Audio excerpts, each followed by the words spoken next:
We have arrived. This is Webb Parton, your host, and we welcome you to the Free Range Dogs podcast. This is a place where we stake out a shady spot and talk about all things dog.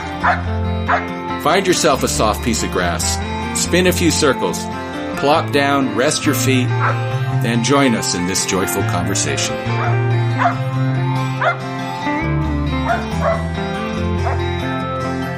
Greetings, everyone. This is Webb Parton with another episode of Free Range Dogs, where we explore the wonderful world of all things dog. I'm talking with Kelly Kirby today, and we've spoken with Kelly in the past. Kelly is a trainer.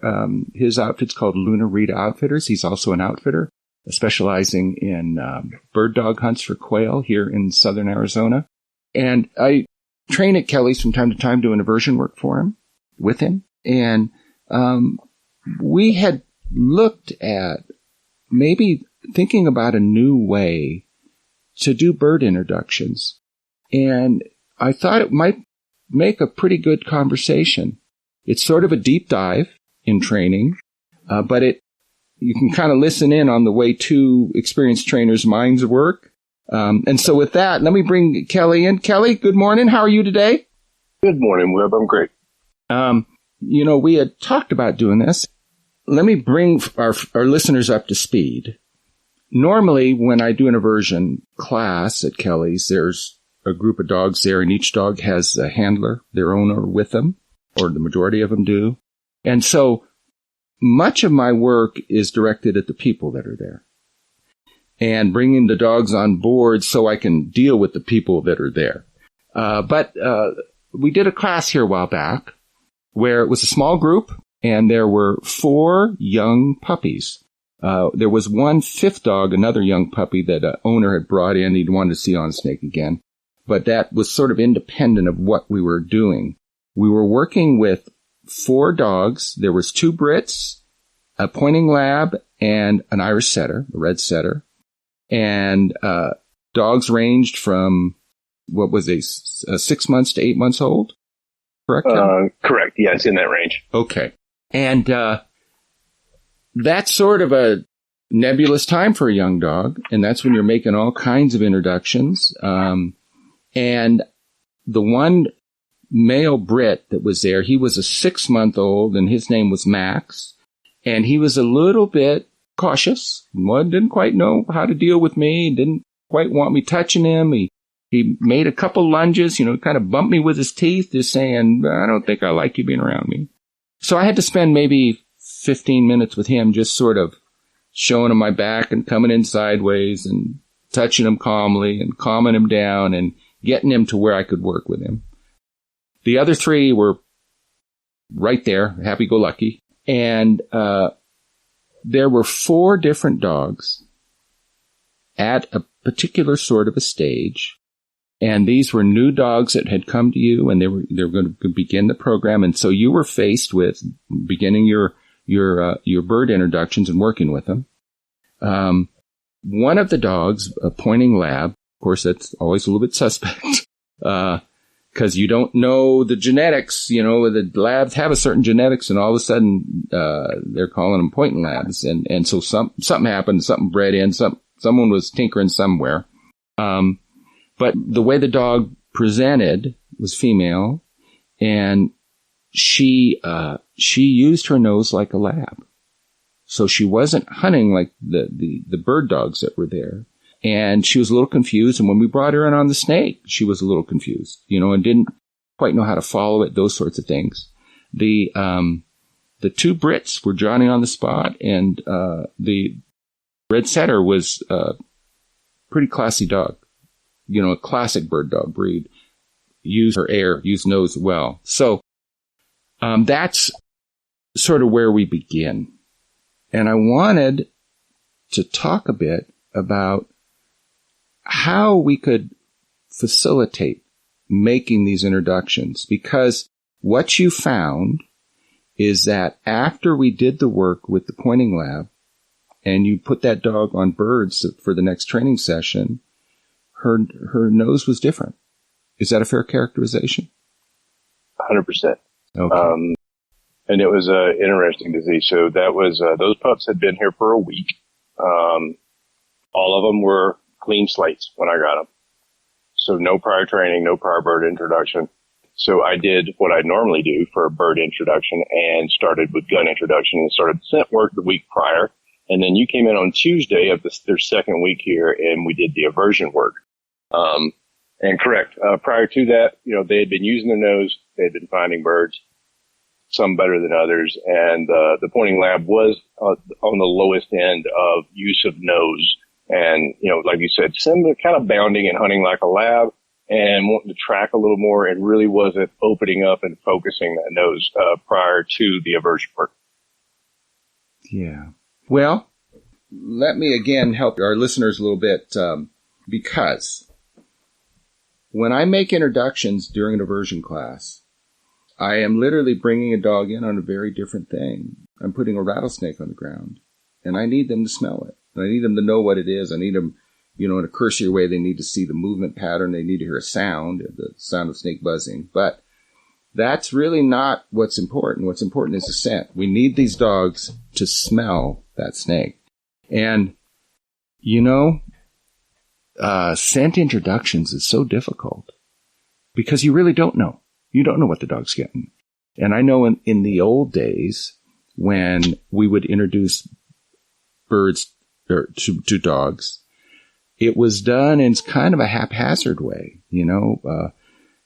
Back 20 years ago when there were birds here on Willow Springs, I would do a lot of those introductions on wild birds.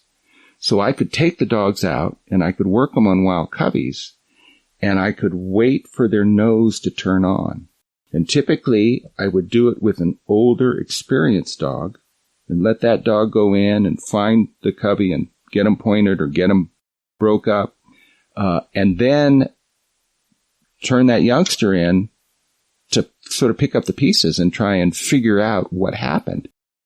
And often, sometimes you get a dog, boy, one time, boom, it's there and it's done. For the rest of their life, they're ready to go.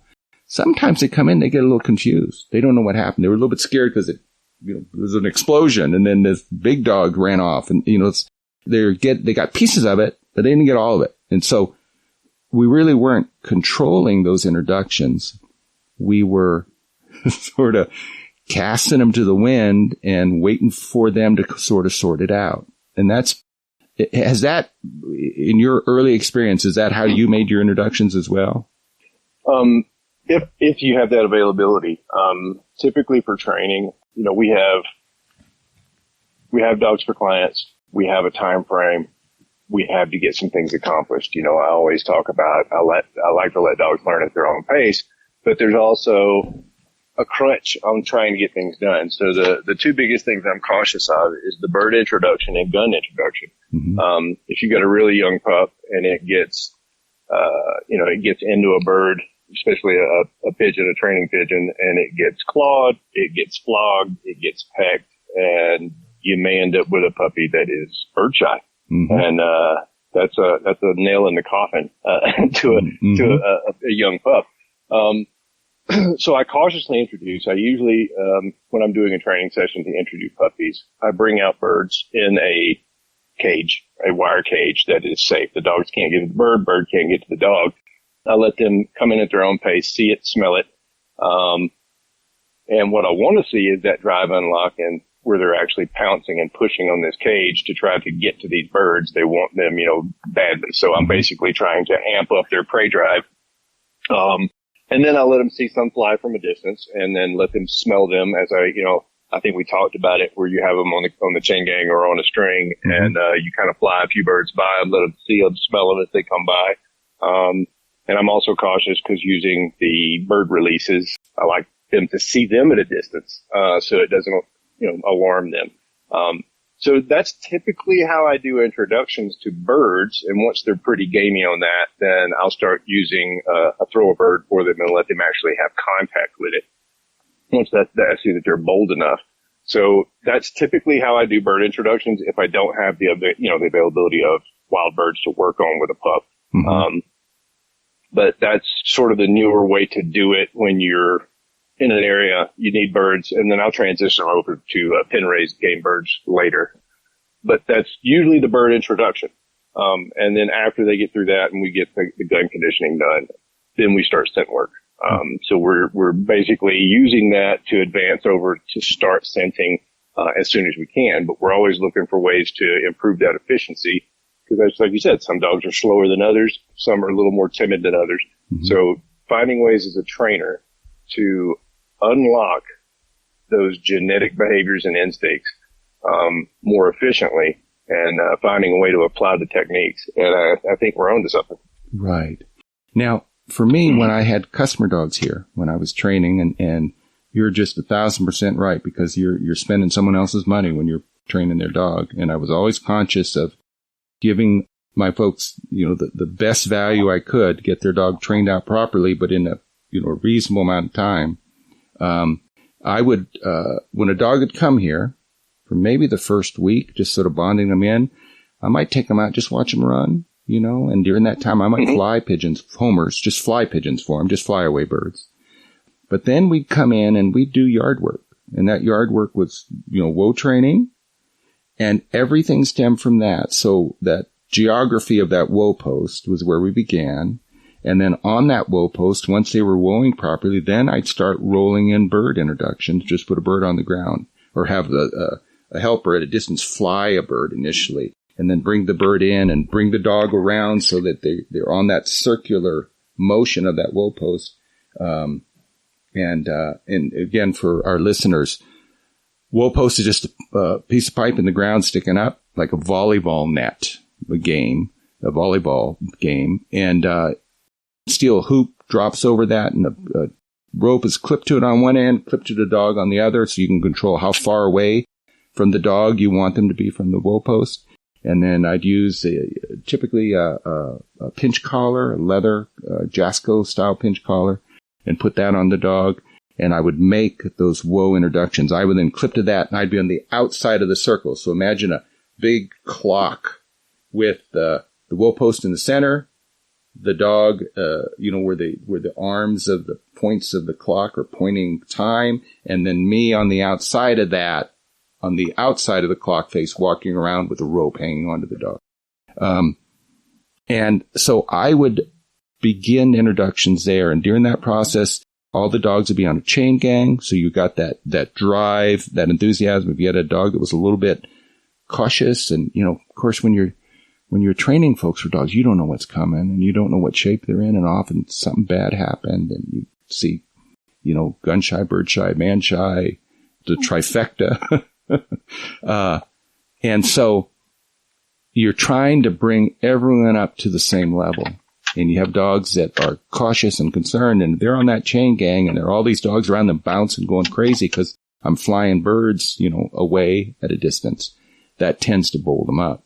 That's how I would start it. And then I introduce gunfire even on the woe post. And then out in my training area, when we'd leave yard work, I had a woe post set up out there, so I could literally transfer right to that woe post and be shooting birds for them, and try and keep the absolute least amount of confusion in that process, because that's where problems get calcified. That's where you have trouble. And so that's kind of a quick primer for our listeners out there. Now, what we're describing is maybe a faster, more directed way of controlling that introduction. And, let me tell you a story, because when I was first starting aversion work and trying to figure out how to do this stuff, one of the things that would happen is that I would bring a dog in on a snake, and once they eventually keyed on it and they saw the movement, it was like a dog seeing a lizard. That's when the party began. And I mean, literally, they dragged me right to that thing, try and kill it. And that would happen over and over again. The bigger dogs, the worse the rodeo was. And so that was a constant barrier that we had to get past, because at some point I had to flip that switch for them. They needed to understand, whoa, wait a minute. I don't know that I want to go to this thing, because prey drive right now, but I need them to start using their brain and think about it first. Okay. And so this is a thing that happened to me. Because right now what I do is I use a carpet, and that carpet is saturated with stress cues, because all the training that I do is on that round, that, about a 5-foot round piece of carpeting, indoor outdoor carpeting, that I've used for years, and has had literally multiple thousands of dogs trained on it. And it's like a storyboard, really, because when that dog comes in, there's a snake in the middle, but there's all these dog messages associated with it. They don't understand what the snake is, but boy, they understand what the dog messages are. And so the way I got to that is, this has been many years ago, and I was training. I was headed toward northern Utah, and I had stopped, and I'm going to be careful here because as far as I know, it's still a business. No doubt, someone else has already taken control of it. So I don't want to speak. I don't know what the situation was there. Something happened, but so I'm going to be a little bit vague, and I apologize. I'm being vague because I mean to be. I was heading north, and I was going to do a training on the Arizona border, and I was going to do that training because I did not have the permits yet to possess a snake and use a snake in Utah. It's been years ago. And so I had to get north, and then up north, then I had another place where I could legally work. So I had looked for a place on the Arizona side for accommodations for 2 nights. And this was a small little town, affronting a bigger town in Utah, where the bulk of the folks that were coming, it was for a vet clinic at that town. And we were going to do the training in this little small Arizona town's rodeo grounds. They had a park with a baseball diamond and a big common area for the local folks. Okay. And so I had permission. The vet had set it up for us to do the trainings for 2 days worth of trainings at this park. So I set up with this motel, and I had just called through. There was only one place in town, and I call through, and I reserve a room for 2 nights. And so I show up the day before, and it's a little bit late, and I'm tired, and I've been driving, I've been training somewhere else, and I show up this place, and of course, what do you expect? It looked a little run down, a little bit in need of some love side of things. But it was broken down. It was log cabins, and there was a large log cabin in the front that was where the check-in was, and then behind it were 2 rows of single unit log cabins that ran back. And so I pull in, and I'm looking around trying to find, where do I need to go to check in? And I sort of explore a little bit, and I find a door that leads into this place, and I open the door, and it just looks like a museum that had shut down. There's stuff laying on the ground, and boxes here and there, and stuff sort of hanging on the walls. And I don't think I'm in the right place, but it's the only big building, and it's fronting on the highway. And I look way back, and I see there's a light, and there's a reception desk, in the back. And so I sort of work my way through this plethora of stuff laying everywhere.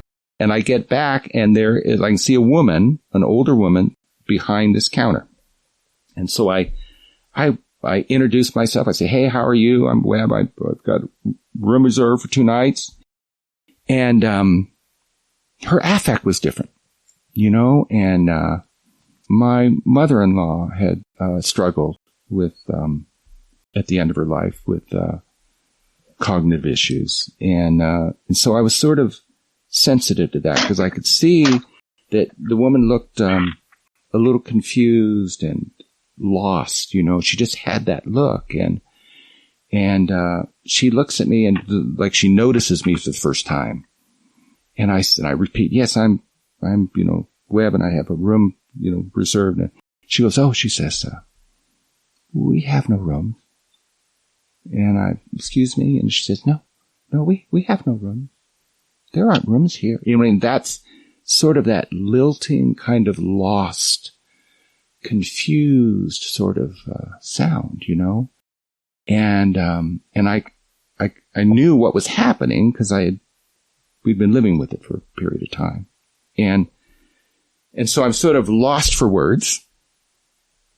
And a man shows up, obviously her husband. And he just swoops in. Yes, sir. Yes, he says, we're expecting you. Come on right here. We'll get you signed up. You know, and so he sort of saves the day. And I'm thinking, you know, I feel for the man. You know, obviously this is a hard thing to live with. And I can only imagine how it would be if a spouse was drifting like that, you know. And so I had respect for him, you know. I kind of thought, well, okay, you know, we'll get this done. And so I step up and I paid him cash in advance for 2 nights and, you know, did all the paperwork. And, he says, follow me. And so we walk through all the detritus that I originally come through. We go out that front door and I walk around the building. We go to the back and we come upon these 2 lines of log cabins. And the first thing that hits me, and it's starting to get a little dusk now. It's sun's starting to leave us. Everything's kind of run down. Hadn't been a landscaper there in a long time. You know, none's been cut. And the thing that hit me was there were dozens of feral cats. Literally, I could see 3 dozen feral cats up under these log cabins. They weren't built on the ground. They were sort of raised up, you know, a little bit.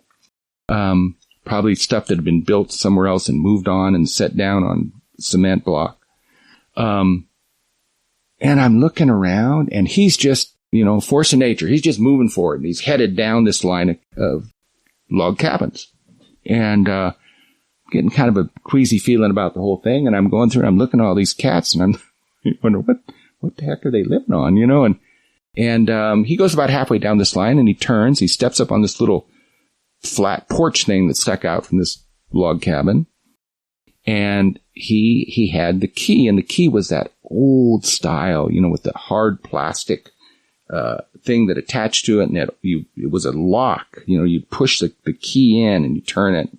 And so I step up and I'm on there with him and he turns the key and he kind of jostles a little bit and he pushes the door open. It sticks a bit, right? And he swings it open. And as he swings it open, this wave of scent just rolls out of that doorway and just washes over us. Okay. And it was the smell of 70s desiccated shag carpeting and rodent urine. And I'm immediately hit by it, you know? And I'm thinking, and in my mind I'm saying, I can't stay in that place. I mean, the smell alone would kill you, you know? And he steps in and and I step in behind him and literally you step on the carpet and it was brittle, you know? And, I look at, there's a bed, there's one big room. And there's a bed in the middle of this room. There's a little dresser with an ancient big box TV. I don't know that it even worked, but it was a big, square thing with a small tube. And we look through and there's a hallway between the bed and this TV stand thing. And you can see a bathroom. So he goes through and he points out the bed. You know, he says, here's one bed here. And my first thought was to lift up the mattress and check for bed bugs. I mean, it was that kind of place, you know. And he then walks into the bathroom to show it to me, and it's, you know, as billed. He steps out, and then he turns, and there's another doorway in this little hall. And we step through the doorway, and there's a bed, a second bed, and it's a smaller bedroom. And so I'm following him, and I'm behind him, and all I can see is his back as we go through, and the bed's beside me. And he walks to the end of the bed, and I'm walking with him, and he turns so that I'm not looking at his back anymore, and I can see the wall at the foot of the bed. Okay. And there's blood splatter. Starts from the bottom with the carpet, and goes all the way up the wall and spreads out to part of the ceiling. And there was this immediate feeling I had, like I became hyper vigilant, and I'm conscious there's a closet with a door closed beside me. I'm wondering who or what is in the closet, you know, and I immediately just started backing away, and I'm watching him, I'm watching the room, I'm looking for anything, you know, and I back out of the room, and he follows me, and I literally back right out of the big room and get to the porch, and he hands me the key, and he says, "Enjoy." He walks away. And I'm thinking, geez Louise, did I see that? I mean, what the heck was that about? Okay. And so I pulled the door shut and I locked it because it was starting to get dark and I needed to find a place to stay. And that meant I had to go into this bigger Utah town. And the way their law was, you had 72 hours if you were transecting state boundaries. So I could hypothetically go there and, you know, rent a motel for a night and stay there and then come back into Arizona to do my training. So I leave and I go up and I find a motel room on the Utah side and spend the night. I come back, go to the rodeo grounds, train a couple sessions that morning. And then I have a break midday. And, you know, I don't know what happened. I really don't want to know what happened. I could feel for the guy, you know, with struggling with the spouse, with those sorts of issues. But I had a key that I needed to return. So, and I didn't want to go back in the main thing. So I drove back to during my lunch break, I drove back and I parked on the side of this log cabin. And I go and I'm just going to leave the key in the room. And I didn't ask for my money back. I just didn't want any part of it. So, I opened the door up to leave the key there by the TV. And I'm thinking, damn, did I really see that? You know, was that what that was? And so I go back and I go through the door and I walk on the bed and I'm standing. Looked like a wall-sized living room painting, you know, some surrealistic art piece. You know, geez Louise, and the smell's starting to get to me from all the rodent urine, and so I turn around to leave, which I hadn't done before I had backed out of that room. Okay, I turn around, and on the side, right beside where my shoulder had been as I came through the door, is more blood spray just all over the wall. All right. So I back into the room. I leave the key on the little credenza thing by the TV, and I shut the door, and that was it. I never looked back. I was taken by the feeling that I had, the way that it triggered something in me. And it was hypersensitive, and it literally focused everything I was thinking and feeling into that instant, into that moment. I felt everything around me. I felt that, you know, just my spidey senses are just going, okay, you know, wondering, where am I? What am I? What, you know? And so I started with the aversion work, and I'm doing aversion work, and I'm thinking, you know, what can I do to trigger that for dogs? And that's when I started using that carpet that you've seen me use, you know, all this time. And that's what I'm looking for when I bring a dog onto that carpet, is I want them to have that same sense that there's something big that I need to be conscious of. And I'm looking to trigger even some kind of a survival sort of a thing that, you know, they cue on that. So, when dogs come in on that carpet and they stress and they leave those stress cues, we're literally creating a storyboard, for lack of a better term, for them to come in, It's like me looking at that blood spray on the wall. There's a big story there. I'm not going to know the particulars, but I just know that it's not good. And when a dog comes in on that carpet and they smell where other dogs have been there, first introductions, confused, not sure what it is, what's happening, but knowing that this is bad geography, I don't want to be here, and stressing, perspiring through the pads of their feet, urinating, defecating, leaving some sort of scent cues on that carpet, they are getting a profound message that we humans aren't capable of giving to them. And it's in their own language and in a way that eliminates any confusion or any kind of uncertainty. Just like when he stepped sideways and I looked up at that wall, I mean, my brain switched. There was something that happened. Boom. And nothing else existed at that point. It was just that wall. And whatever sound or movement I sensed around me. And you'll see that sometimes when I bring a dog in on that carpet. It varies depending, and some dogs react more strongly than others. But I've seen dogs literally go in and sniff it and jump backward, jump off of it. Okay. So that's the purpose of that carpet. And that's the genesis of how it began. Okay. And so the one benefit of that carpet is there is no confusion. This is a place they do not want to be. And so, you and I were talking about it, and particularly the way that the pointing lab just turned on. And you had sent over a couple video clips, one of a session before and then one after, just night and day. I mean, this kid's sort of wandering around and, following scent cues and drifting and, walking over, around and through the bird. And then the second time he comes around, he makes a loop. He's down range of it. He hits that scent cue. Bam. He goes on point. He's there. He knows exactly what that air is telling him. Okay.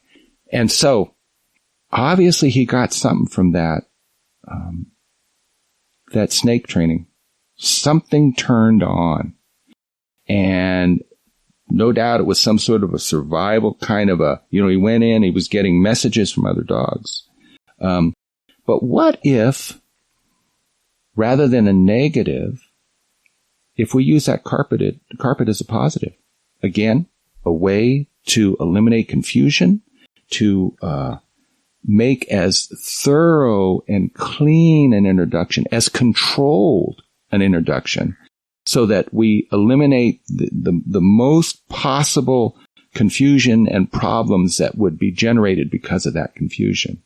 And so you and I had talked, and I thought maybe you take a piece of carpet and put it inside your pigeon loft, or put it in so birds are on top of it, defecating on top of it.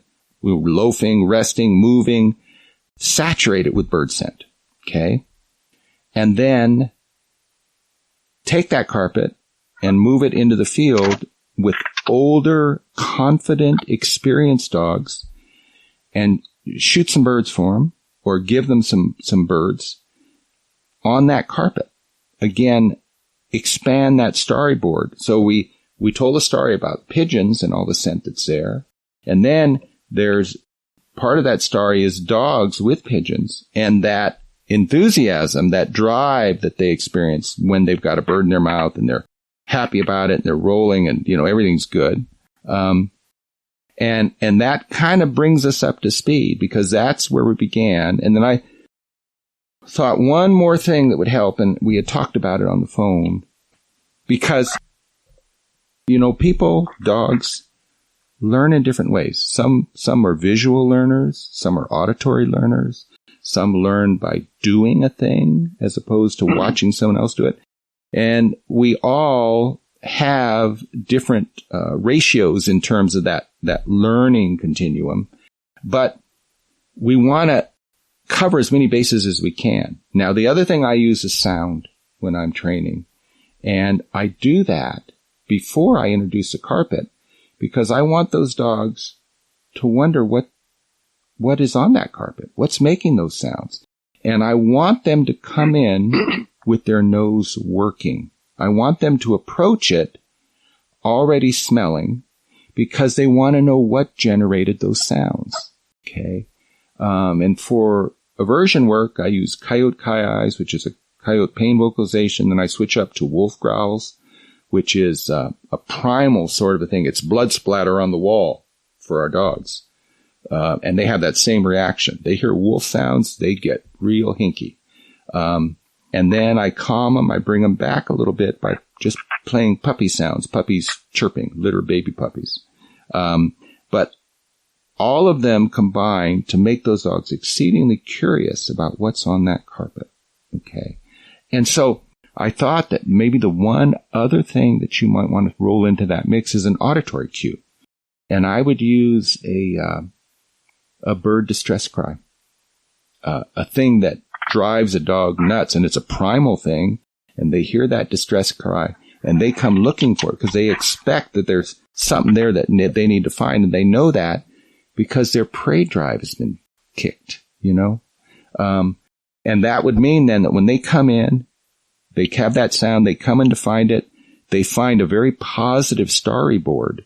And on that storyboard, everything is laid out for them in a very palatable, easy to understand way. There's no confusion. And because it's a small piece of geography, you can pretty much control what happens there. So you don't get any surprises, hopefully, and you don't generate any problems. And that's always the issue with any bird introduction, is you don't know what the history is with the dog. You don't know what has happened, and you don't know how they're going to perceive a thing. So if you can control the variables, then you can hopefully control the output. Okay. And that's kind of where we're at. That's a very long diatribe, and I apologize. But Kelly, tell us about how it's worked out. So, yeah, no, and you made a very good point. As early on, we're imprinting this on these puppies, and these are young dogs, and we want everything associated with a bird and a gun to be positive. And, you know, I've noticed it just doing, collar training with a dog, even the kennel that we use to teach kennel on, the collar condition under that. Stress scent gets in that kennel, and then the next dog you come in on a rotation, smells that, and it's a little more intimidated about going into that kennel. Yeah. But that applies. You know, there's been plenty of studies done on the scent of emotions. We always think with dogs that they're reading our physical demeanor as far as our emotion, but they're not. They do read our physical, but they're also reading our scent, our emotional scent, and what we're excreting. That's how you get service dogs that actually can determine stress. Mm-hmm. So there's no reason to believe that they can't do it among themselves. So if with a snake, we're using the scenting conditions to create a negative vibe through the scent, the stress scent from the dog's paws, everything being negative and understanding the dog needs to disengage with it. It's a fantastic concept to think that we can do the opposite. So yes, we put the carpet in the pigeon coop for a couple of days. Then we took it down and had a senior dog. We threw a clip wing bird and let it retrieve that and had it come back and laid and played with that bird on that same carpet. And then added that on to our normal bird intro. Luckily that weekend we had a new pup coming in, and to see the difference that it's going to make.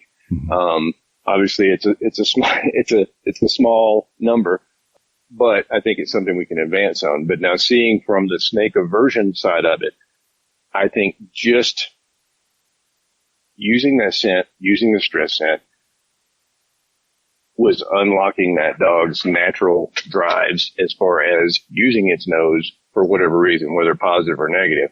So I definitely saw an impact after the snake aversion when we went to the field.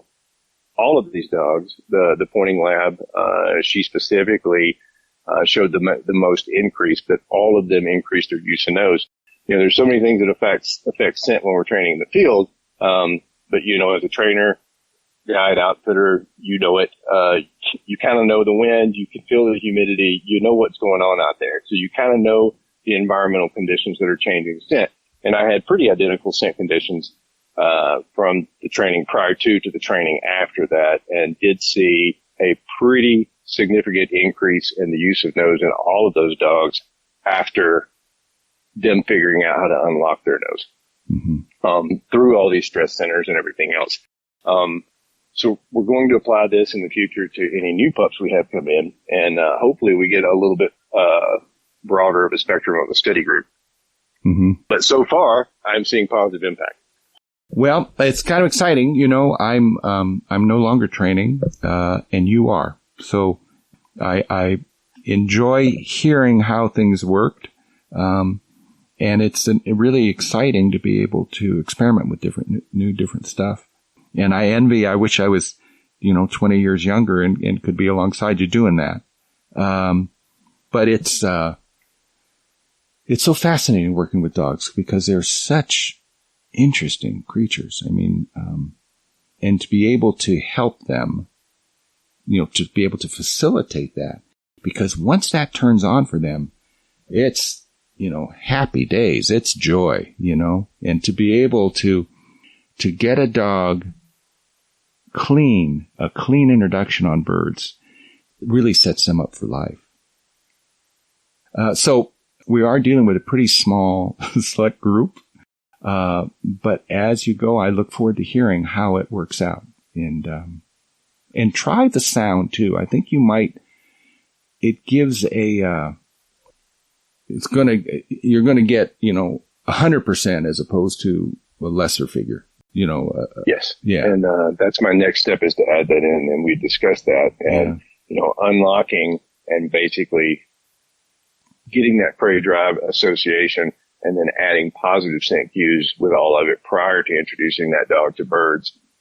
I'm pretty confident we're going to see a faster moving forward from bird introduction to getting out and actually working scent in the field. And that's the goal. I mean, as trainers, we all have our techniques. Everybody does things a little bit differently, but it's all founded in the same, behavioral conditioning and using their drives to, enhance or inhibit some behaviors. It's all the same, but how you go about it and the speed in which it happens, I think that is that's the goal as a trainer, is to increase its positive impact, speed up the processes, without any negative, interaction, because, everything we do as a trainer, you might get one thing is going to affect another. And if you can streamline that to where you minimally have negative effect as you flow through, it just increases your knowledge of the dog. It, makes it more positive for them through the whole process. So, and that's our goal in the long term, is to get it done most efficiently as possible with the least negative impact. Yeah. And the other thing you can do if you are using sound, and I know there was a company that in their remote launchers, they had a sound component to it. And you just made me realize I have one. Okay. Is it a Hawk Scream or is it a? No, it's Bob White Recall. Okay. Bob White Recall. But I do have a Hawk Scream on a beaver collar that works. Yeah. Well, if you can acclimate the dog to that geography initially, and you introduce the sound on that geography of that storyboard, that rug with all that history in it. Okay. And then you isolate a component of that equation, meaning the sound, and you can take and put that sound, near a bird you're planting. So if you want to elicit a dog to begin to use their nose, then you give them that sound cue, and then they begin to hunt. You know what I'm saying? That might be a way to jumpstart a dog that's struggling a little bit, or that is confused or not paying attention or doesn't quite get it. And with all the new Bluetooth stuff nowadays, and actually, you can get small little Bluetooth players that work off your phone, and you can put that small little thing, there'd be just a minimum amount of scent associated with it, none at all really, put it by where the bird's planted or by the release that you're using, and at an extreme distance, you could give that dog a tone. So let's say you have a dog that's pushing birds too hard. And it may be because they're not smelling them, or they're not picking up scent right away, or they're not working air effectively. I think that's a thing they have to learn too. You can give them a heads up at a distance. You can tell them, hey, there's a bird in front of you. You better reel it in, and you better start working your nose to find out where that thing is. So that they don't go in and they bump a bird unknowingly because they got too close to it. I mean, there's a lot of possibilities here if you're incorporating sound in. Yeah. Well, I see often especially with the young pups, we're starting them. I start them as early as possible, as long as they have the confidence. But a lot of young dogs, they may be smelling it, but they want to see it because they don't have that confidence. And I think applying this early on is going to help with that and increase their early confidence in their nose and reduce their desire to go in and take a look at that, because that's where you're going to get a bird bump, is you're getting a dog that's just getting too tight on it. And it may be intentional, it may not be. And it's hard as a trainer, it's really hard to determine that. Is the dog scenting it and choosing to go in because it wants to see it, or is it not smelling it? And I think either way, it's going to have a positive impact. Yeah. Yeah. Well, we've chewed it over pretty good. And as I said at the beginning to our listeners, that is kind of a deep dive, but yeah, we went fairly deep on it.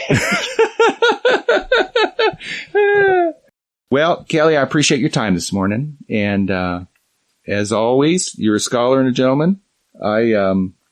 If folks out there and you need some help with the dog, you can give Kelly a call. His information will be in the metadata. Any final thoughts, Kelly?